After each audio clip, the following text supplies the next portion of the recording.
एक control room के पास हम लोग आए हुए हैं। बहुत सारे लोग बेचारे परेशान हो रहे हैं, तो उसके लिए हम लोग खाने के लिए डिस्ट्रीब्यूशन कर रहे हैं, समझा रहे हैं लोगों को दूर रहें, प्रॉपर हाथ को धोते रहें, कई बार मास्क पहने।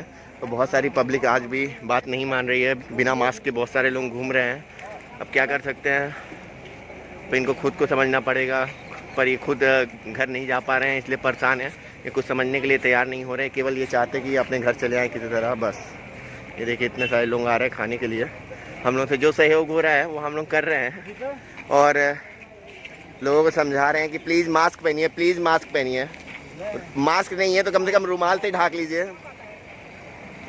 पर अधिकांश लोग तो अवेयर हैं, पर ये तो, और पास में एक दूसरे को चपकिए नहीं, प्लीज़ चपकिए नहीं एक दूसरे से।